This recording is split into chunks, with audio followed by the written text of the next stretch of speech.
kewajiban berjamaah dalam sholat Jumat itu hanya 1 rakaat.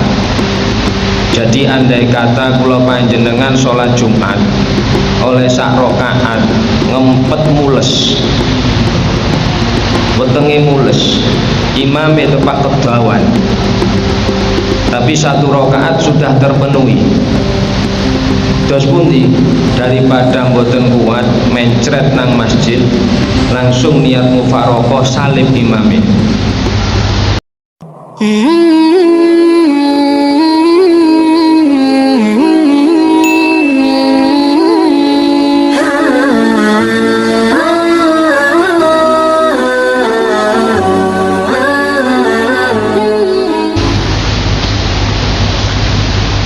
Assalamualaikum warahmatullahi wabarakatuh.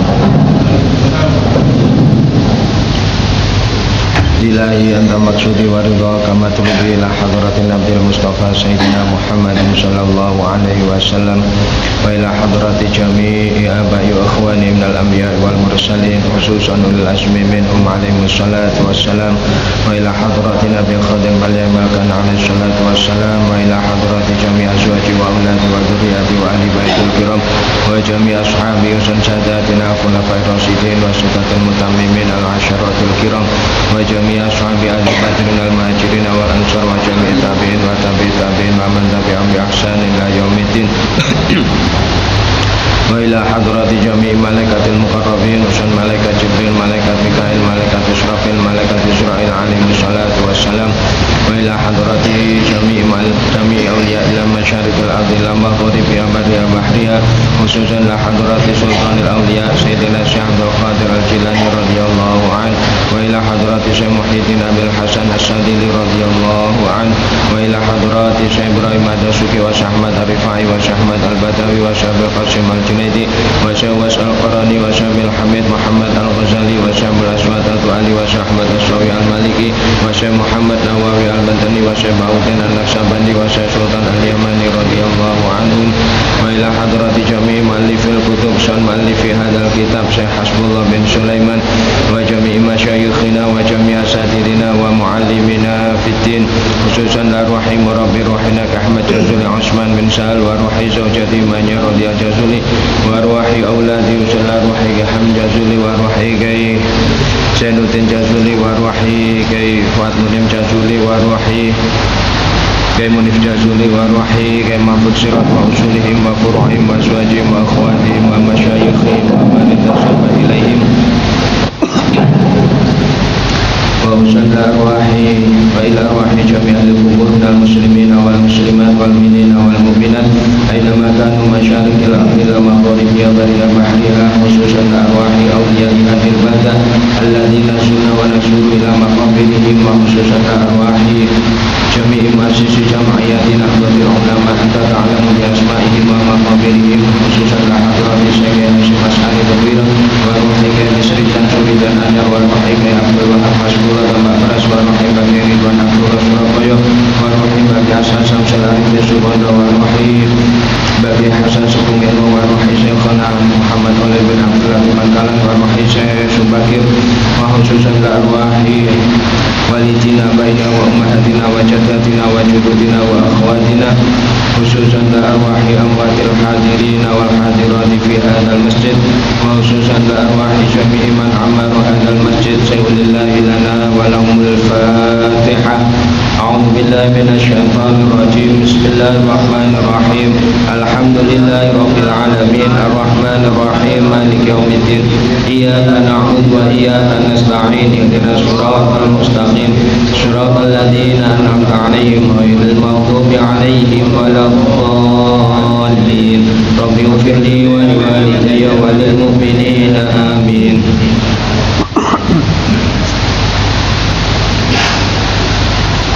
Bismillahirrahmanirrahim. Qala al-mu'allif rahimahullah ta'ala wa nafa'ana bihi wa bi'ulumihi fid dharain amin. Qala rabbi shrah li sadri wa yassir li amri wa hlul 'uqdatam min lisani yafqahu qawli. Wa antaqa'a lan yen tumibo apa salat Jumat jamaatan halih berjamaah walau fir rakaati senajan anane jamaah iku ing dalem rakaat al-ula kang pertama. Wala budalan ora kena ora tegese wajib min niyatil jamaati saking niat jamaah guna ing dalem kene salat Jumat ma'at taharrumi bareng sertane takbiratul ihram. Hatta fi hakil imami wajib inggo ing dalem haki imam. Wa antuf ala lan yento den lakoni apa salat Jumat ma'a khutbataiha serta khutbah lurune Jumat fi waktu dhuhri ing dalem waktune salat zuhur. Fala yasihu mongko rasah apa fi'luhuma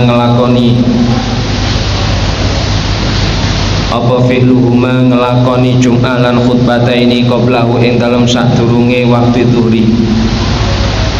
Walau kharaja lan lamun metu apal waktu dhuhur qabla tamamiha ing dalam sadurunge sempurnane salat Jumat tamamuha mongko nyempurnakno sapa ahlul Jum'ah ing Jum'ah dhuhron hale rupa salat dhuhur. Wa antakuna lan yen ana apa salat Jumat iku wahidatan siji fil baladi ing dalam sak desa illa li udrin angin krana udzur. Melanjutkan syarat-syarat pelaksanaan sholat Jumat. Syarat lagi sholat Jumat harus dilakukan secara berjamaah walaupun di dalam satu rakaat saja, entah rakaat pertama ataupun rakaat kedua. Kewajiban berjamaah dalam sholat Jumat itu hanya satu rakaat. Jadi andai kata kula panjenengan sholat Jumat oleh sak rakaat ngempet mules, wetenge mules, imame tepak kedawan, tapi satu rakaat sudah terpenuhi. Dos pundi daripada mboten kuat mencret nang masjid langsung niat mufarokoh salib imame. Baca Fatihah sendiri, surat sendiri, langsung rukuk, sujud, julus, sujud, tahiyat, salam, pulang. Imam masih membaca hal atakah, tidak apa-apa, sah-sah. Karena kewajiban sholat Jumat berjamaah hanya satu rakaat, tidak perlu dua. Andai kata mules, andai kata bukan mules, pegel karo imame kesuwen, ya tidak apa-apa. Ya termasuk makmum yang bukot lah. Rakaat pertama baca sabikis, lagunya di enak-enak, padahal mboten enak. Wis mbededeg atine kesel. Nah, begitu ditunggu habis sujud kedua bangkit, langsung niat mufarokoh, baca Fatihah sendiri, surat sendiri, langsung melanjutkan sholat dengan sendirinya, sah-sah. Atau hanya mengikuti jamaah di rakaat kedua menjadi berstatus makmum masbuk. Contoh musim PPKM darurat yang kemarin, tidak sedikit masjid yang pintunya ditutup. Akhirnya nopo makmum bersebaran, masjid ini ditutup, cari masjid yang lain.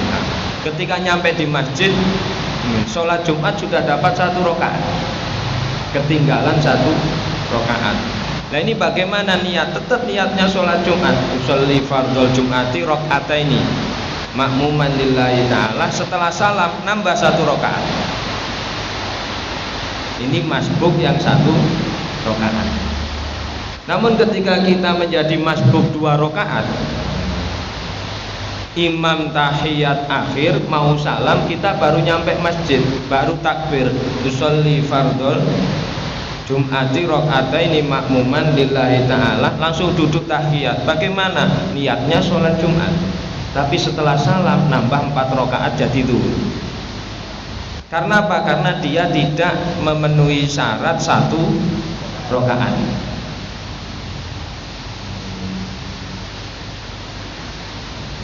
Khusus bagi petugas parkir, ini khusus. Tapi kalau selain petugas parkir nggak perlu praktek lah. Banser atau satpam, supaya bisa bergantian enak. Gimana? Kong kali kong, kamu jangan takbir dulu, nanti nunggu dapat 1 rakaat kamu takbir. Jadi saya tidak sholat dulu. Begitu temannya jamaah Jumat dapat 1 rakaat, takbir, menangi 1 rakaat. Imam salam, ini teman satpam 1 ini kan berdiri nambah 1 rakaat lah, temannya makmum. Makmum terhadap makmum masbuk yang nambah 1 rakaat.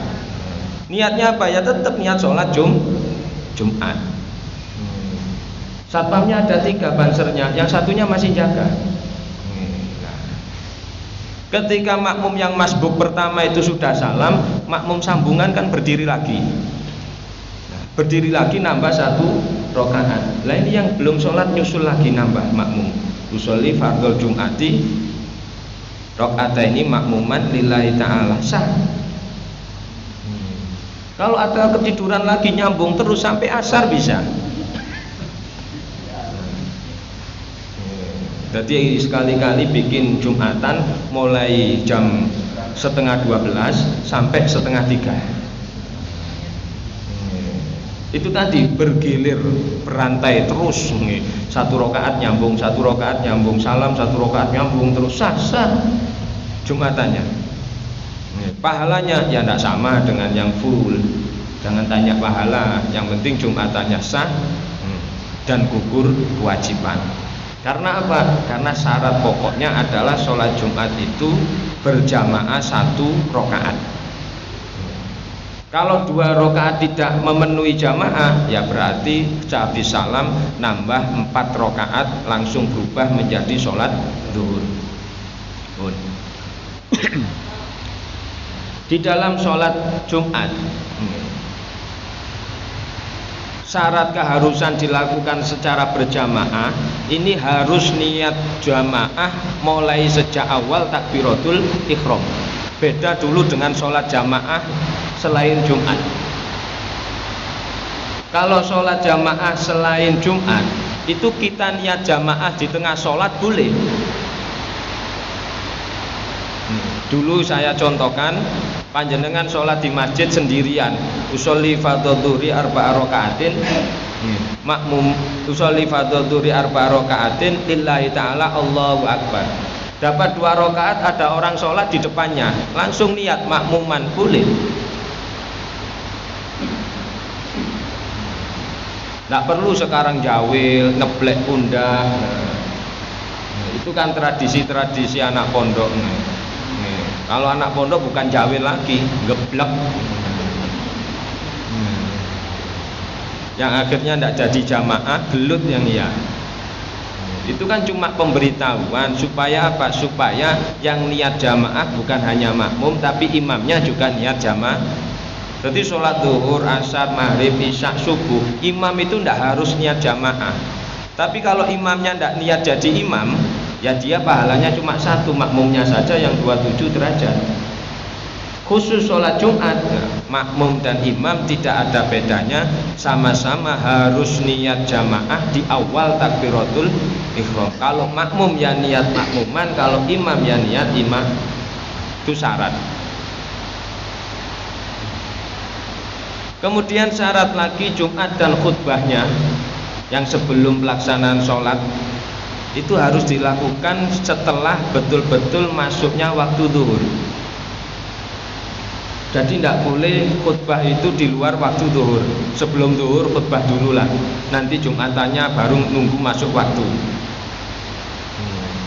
Kedua-duanya khutbah dan sholatnya harus masuk terhadap waktu sholat zuhur. Andai kata ada suatu daerah dikarenakan faktor hujan misalkan mulai jam 11:30 sampai jam 2:30 hujan, jadi tidak bisa melaksanakan sholat Jumat. Kemudian asar masuk kurang 10 menit baru bisa melaksanakan sholat Jumat, khutbah dan sholatnya. Ketika pelaksanaan sholat waktu asar sudah masuk, ya maka tidak dilakukan 2 rakaat lagi tapi menjadi 4 rakaat berubah sholat zuhur. Karena apa? Waktu zuhur sudah keluar. Jumat itu harus berada di dalam waktu zuhur. Itu merupakan syarat-syarat keabsahan kita melaksanakan dan mendirikan sholat Jumat. Nah, yang paling terakhir ini yang fenomenal.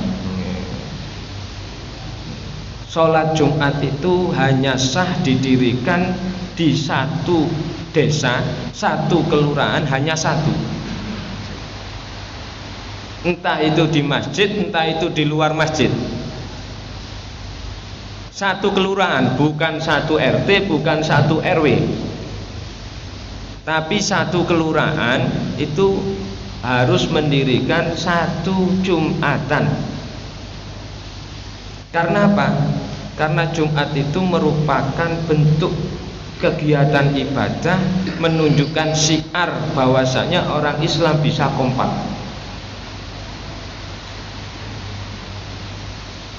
Namun yang namanya syariat fikih, tidak ada yang tidak ada pengecualian.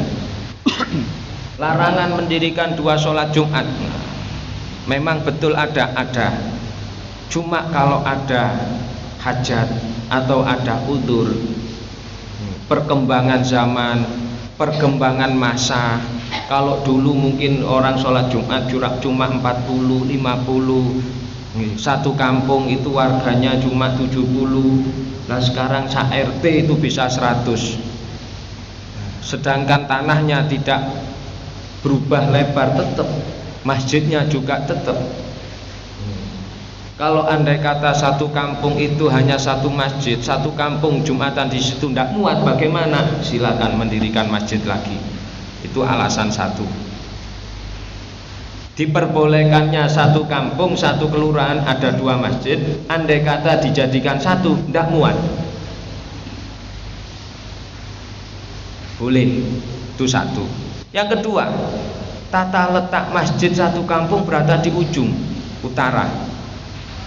Ujung selatan tidak dengar azan, maka yang di ujung selatan boleh mendirikan sholat Jumatan sendiri. 2 alasan memperbolehkan. Ketiga, tokoh masyarakatnya tidak akur. Ini juga bisa jadi.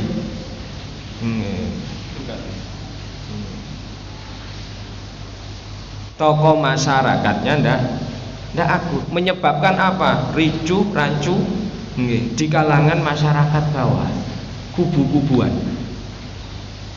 Akhirnya apa? Mendirikan Jumatan sendiri, bikin masjid. Selain itu tidak bisa.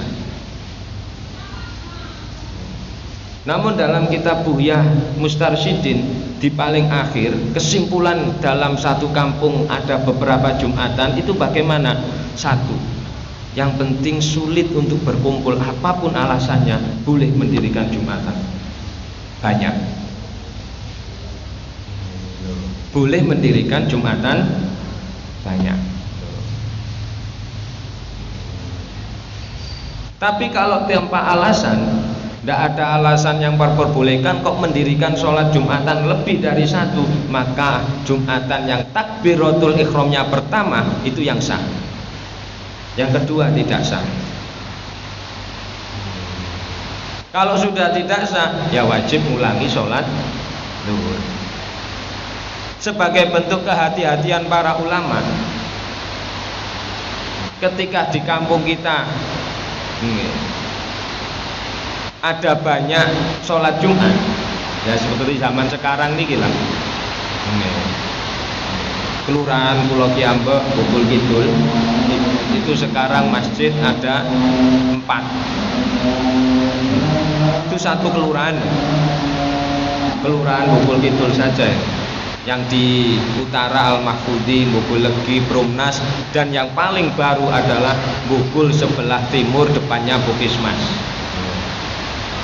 Jadi ada 4 sholat Jumat itu satu kelurahan. Ketika di satu kelurahan ada banyak sholat Jumat, kehati-hatian para ulama dianjurkan setelah Jumat sholat zuhur.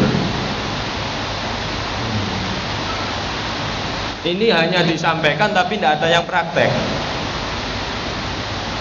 Ya sama dengan keputusan PPKM kemarin. Karena memecah sholat Jumat di musola-musola, di rumah-rumah boleh-boleh, tapi timbul Jumatan yang begitu banyak. Akhirnya apa? Sebagai bentuk kehati-hatian, setelah sholat Jumat itu dianjurkan untuk sholat zuhur. Itu kalau menurut saya, bagi yang tahu. Bagi yang tahu. Tapi kalau bagi masyarakat sudah tidak perlu. Karena apa saya berbicara begini? Karena SDM masyarakat itu berbicara, saya diwajibkan sholat Jumat, tapi setelah sholat Jumat saya dianjurkan untuk sholat zuhur. Terus ngapain saya sholat Jumat? Langsung saja sholat zuhur. Jadi ketika memberikan keputusan itu yang realistis lah. Sekiranya masyarakat itu bisa menerima. Kita memperbolehkan ta'addud, banyaknya sholat Jumat, tapi dikasih keputusan kehati-hatian supaya habis sholat Jumat melakukan sholat zuhur. Itu kalau sekelas panjenengan yang pernah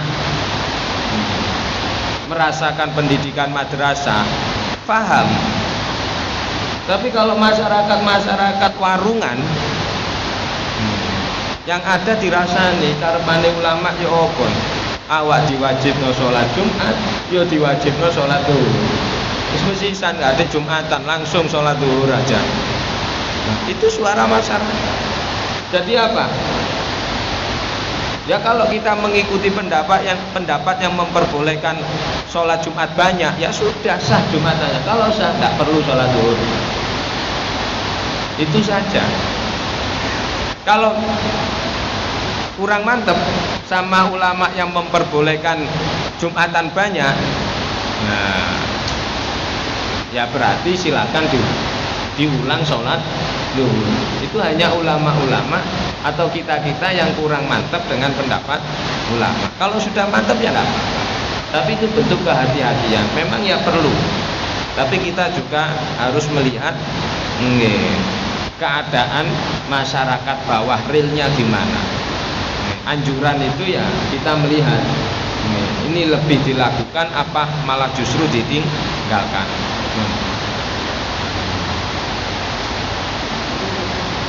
Tapi ada fatwa dari Syekh Ismail Zain dalam kitab Qurratul Ain. Dalam fatwanya Syekh Ismail Zain masalah Jumatan banyak, Syekh Ismail Zain itu justru memperbolehkan Jumatan banyak tanpa ada apapun.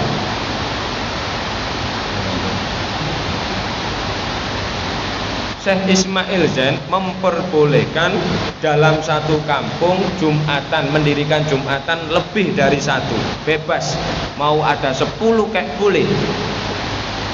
Dasarnya apa? Satu, semakin banyak Jumatan menunjukkan semakin besarnya syiar Islam.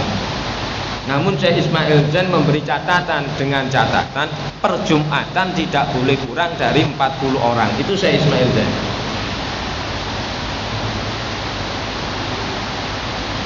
Per Jumatan tidak boleh kurang dari 40. Itu Syekh Ismail Zain. Memperbolehkan banyak silakan. Per RT enggak apa-apa. Per musola juga enggak apa-apa. Tapi catatannya harus memenuhi jumlah peserta Jumatan minimal 40. Kalau kurang tidak boleh. Itu Syekh Ismail Zain. Jadi itulah masalah ketentuan-ketentuan yang hubungannya dengan sholat Jumat. Kemudian wasunnatu utawi sunnah, kesunahan-kesunahan yang ada hubungannya dengan sholat Jumat dan hubungannya dengan hari Jumat.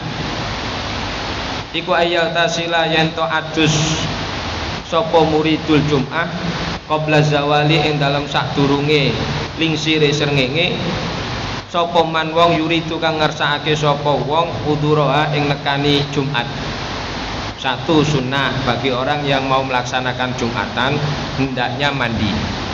Waktunya mandi itu bebas, mulai habis subuh sampai sebelum gesernya matahari dari timur ke barat. Jadi yang pegawai berangkat dari rumah jam 7, setengah 7 mandi, nawaitul huslah li sunnatil jum'ah, sudah cukup. Nanti di tempat kerja Jumatan tinggal wudhu.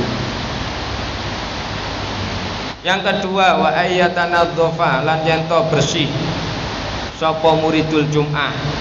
Hendaknya orang yang melakukan sholat Jumat itu ya keadaan bersih. Termasuk bersih itu apa? Ketika rambutnya kurang rapi dirapikan, dipotong. Termasuk kukunya panjang, dipotong. Brengosnya panjang, ya dipotong. Jenggotnya terlalu panjang, ya dirapikan. Bukan digundul tapi dirapikan, dipotong. Wayatatoyaba, dan anjurannya juga apa? Anjurannya adalah memakai parfum.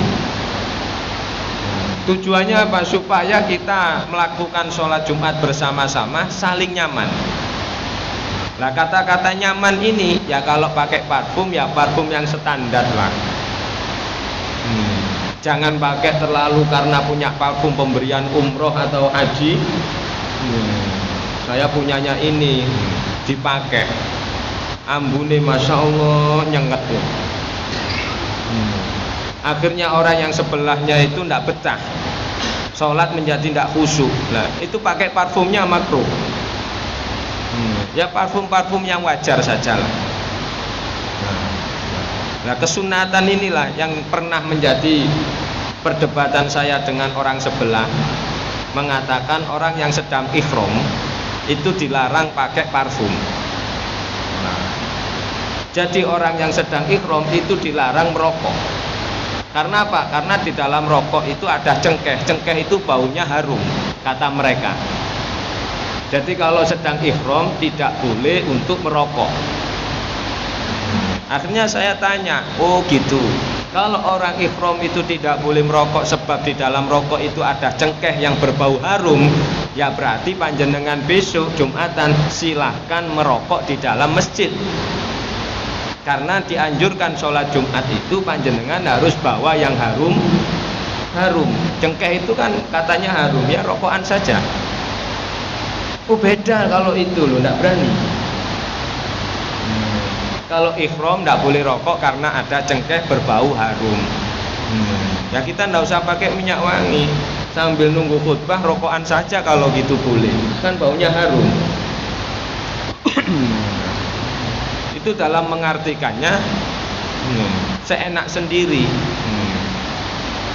Minyak wangi apa? Ya minyak wangi yang dipakai di pakaian gitu, dipakai di sorban, yang standar-standar lah. Kemudian wayal basalan yentong gawe sapa muridul jum'ah asyab ing pira pakaian albido kang putih-putih. Kesunahannya lagi ketika Jumatan pakai yang putih-putih mulai atas sampai bawah. Kopiahnya putih, bajunya putih, sarungnya putih. Kalau tidak ada, minimal yang atas saja. Kopiahnya putih, tidak punya baju putih ya tidak apa-apa lah, baju hitam. Sarung putih tidak punya ya sarung hitam. Minimal kopiahnya saja. Jadi kopiah putih, bajunya hitam, sarungnya hitam, orangnya hitam, telek cecek. Telek cecek Jumatan, kopiahnya putih, orangnya hitam, bajunya hitam, sarungnya hitam. Berarti kayak telek cecek berjalan. Kan telek cecek itu hitam, cuma di ujung saja yang putih. Itu kalau punya. Kalau tidak punya gimana ya terserah. Itu hanya sekedar anjuran. Anjurannya itu putih-putih. Anapun yang kita pakai bebas. Mau pakai daster ya monggo, mau pakai baju ya monggo, ya mau pakai sarung ya monggo, mau pakai kopiah monggo, mau pakai surban ya monggo, bebas. Cuma anjurannya yang putih-putih. Kesunatan lagi. Wa yaqra'alan yen to maca sapa nasu menungso fi yaumiha ing dalem dinane Jumat wa lailataha lan maleme Jumat suratal kafi ing surat kafi. Wa yuksiru lan yen to ngakeno sapa nas fiha ing dalem Jumat minas sholati saking maca sholawat ala nabi ing atase Kanjeng Nabi sallallahu alaihi wasallam. Kesunatan lagi malam ataupun hari Jumat membaca surat kafi. Bukan dianjurkan surat Yasin, tapi Yasin bukan berarti buruk, tapi justru yang dianjurkan adalah surat kafi. Tidak bisa malam ya hari paginya, tidak bisa pagi ya habis Jumatan, yang penting hari Jumatnya masih ada. Sesuai dengan dawuhnya Rasulullah, orang yang baca surat kafi Jumat ini sampai Jumat depan itu wajahnya mencorong. Jumat depan baca lagi, mencorong lagi sampai Jumat depan. Terus begitu. Karena apa? Mabainal Jumatain yang dibacakan kafi itu ada cahaya.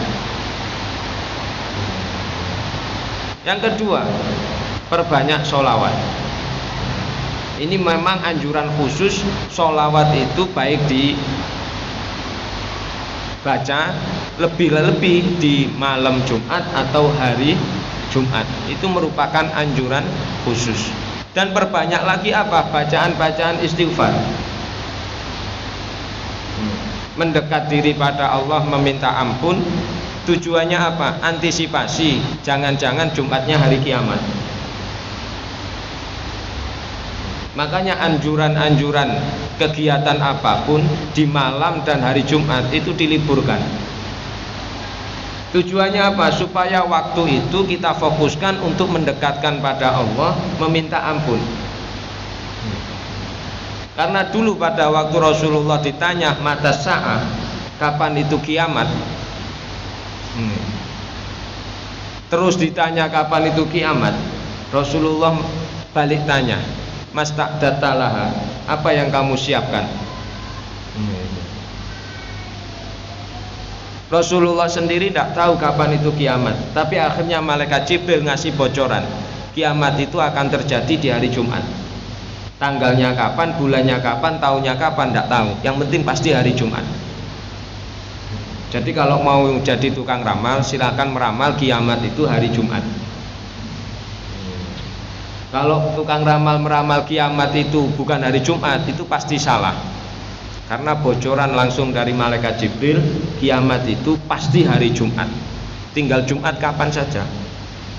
Makanya kalau malam Jumat jangan enak-enakan tidur, perbanyak istighfar.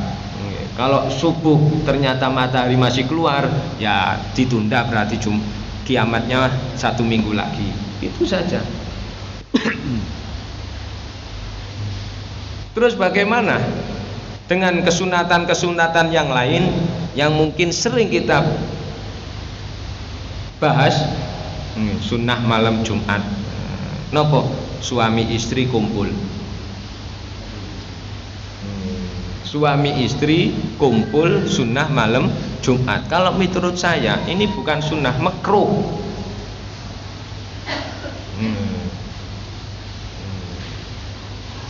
Saya tidak akan bilang seperti ustadz sebelah, saya sudah baca 1200 kitab hadis lah, saya tidak. Kita itu terlalu dibodohi dengan grup PA. Kadang kemis gitu, mari nanti malam kita lakukan sunnah Rasul. Apa itu sunnah Rasul? Ngumpuli istri.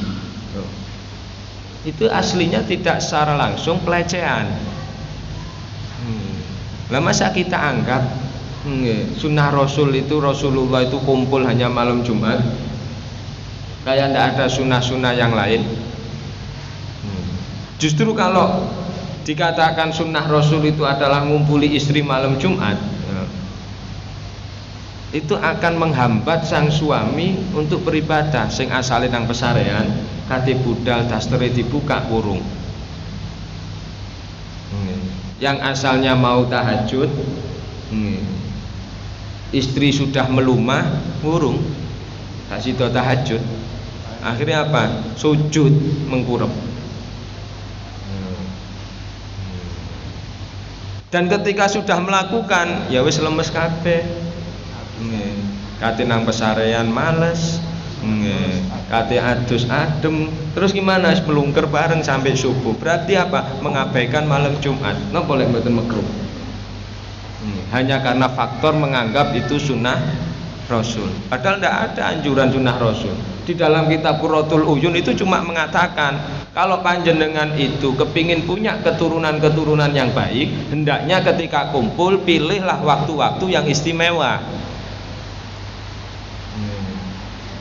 Lek kepingin anaknya keras kepala, gawe malam Sabtu.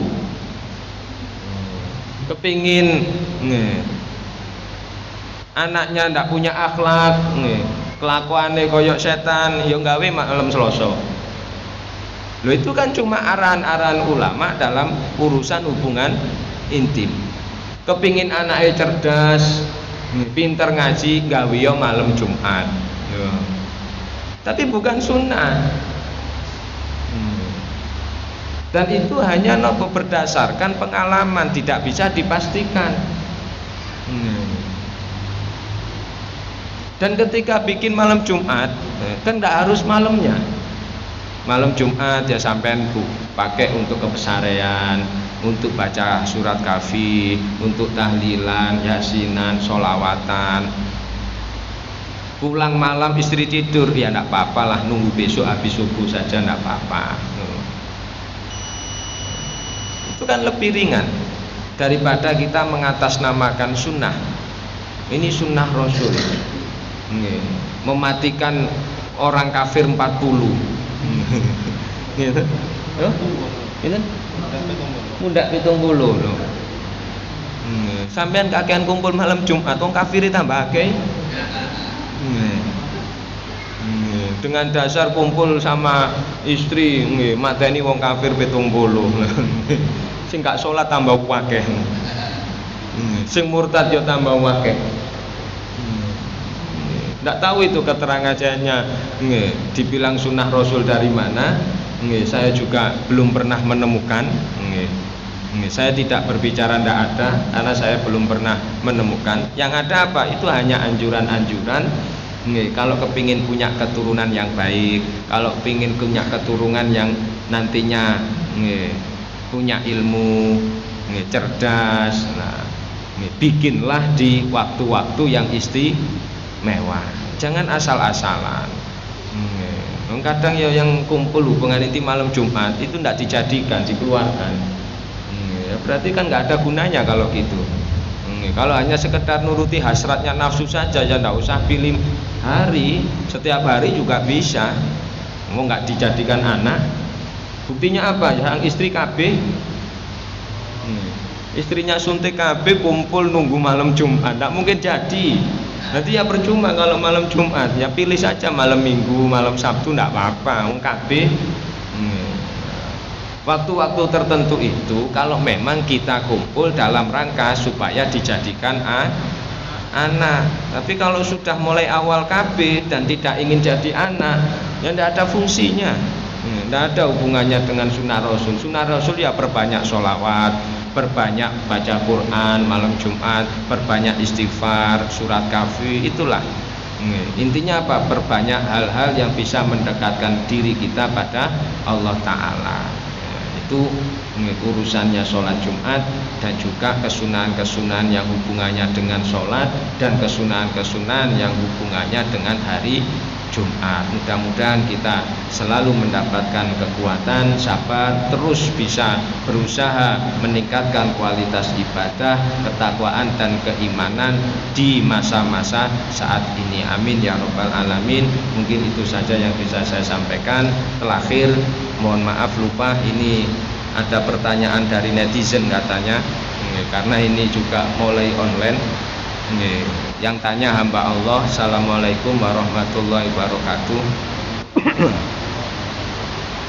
Mau tanya bagaimana hukumnya membunuh nyamuk dengan raket listrik. Ini kalau saya kasih hukum haram, Ustadz Sultan jualan raket harus berhenti. Kalau saya kasih hukum membunuh nyamuk hukumnya haram, yang jual obat nyamuk juga harus berhenti. Jadi memang ya perlu ditanyakan hal demikian. Bagaimana hukum membunuh nyamuk dengan raket listrik? Memang hayawan itu ada syariat memilah. Ada hayawan itu yang boleh untuk dibunuh, ada hayawan yang tidak boleh dibunuh. Contoh satu jenis saja, semut. Semut itu kalau hitam tidak boleh dibunuh. Dengan cara apapun tidak boleh dibunuh. Ini keputusan Basul Masail. Kemudian semut yang boleh dibunuh, semut merah. Itu boleh dibunuh karena apa? Menyakiti. Nah, dari situ disimpulkan ketika hayawan itu membahayakan, mengganggu dan menyakiti, nah itu boleh dibunuh. Cuma dalam membunuh hayawan yang kemarin dijelaskan di dalam kitab hadis Arba'in Nawawi, kalau membunuh hayawan itu ya yang baik, jangan sampai menyiksa. Contoh misalkan semut merah kita bunuh dengan apa? Kakinya dicabuti satu persatu, itu namanya menyiksa. Kalau diperbolehkan membunuh, lakukan sekali langsung mati. Nah, terus hubungannya sama pertanyaan, bolehkah membunuh nyamuk dengan memakai raket listrik? Kalau memang dengan memakai raket listrik nyamuk langsung mati, ya tidak masalah. Kadang kan ada orang saking kesalnya sama nyamuk, nyamuk dipegang, suwiwine dietet-etet, kapokmu kapan? Nah, kan nggak langsung mati, kasihan. Kalau memang mau bunuh, silakan bunuh secepatnya, jangan disiksa terlebih dahulu. Jadi apa? Ya nyamuk ini termasuk yang mengganggu, ya maka diperbolehkan menurut ulama-ulama untuk membunuh, tapi membunuhnya jangan sampai terkesan menyiksa. Nah, itu saja mungkin jawabannya. Kalau mau referensi kitabnya nanti bisa menyusul karena ini waktunya sudah habis. Mungkin itu saja, ada kurang lebihnya mohon maaf. Wassalamualaikum warahmatullahi wabarakatuh. Bismillahirrahmanirrahim. Allahumma shalli wa sallim wa barik ala sayyidina Muhammad wa ala sayyidina Muhammad walhamdulillahirabbil alamin. Allahumma taqabbal minna innaka antas samiul alim wa tub alaina innaka antat tawwabur rahim. Rabbana zalamna anfusana wa illam taghfir lana wa tarhamna lanakunanna minal khasirin. Allahumma a'inna ala dzikrika wa syukrika wa husni ibadatik. Allahumma lakal hamdu wa minkal faraj wa ilaikal mustaka wa antal musta'an wa nasta'inuka ya Allah an taj'alana wa auladana wa azwajana wa ikhwatana wa talamidana min ahli al-ilmi wa ahli al-khair wa la taj'alna wa iyyahum min ahli al-jahli wa syarri wa ad-dair. Rabbana atina fid dunya hasanah wa fil akhirati hasanah wa qina adzabannar. Allahumma khtim lana bil iman wal islam bi jahi sayyidina Muhammadin sallallahu alaihi wasallam walhamdulillahi rabbil alamin. Al-Fatihah.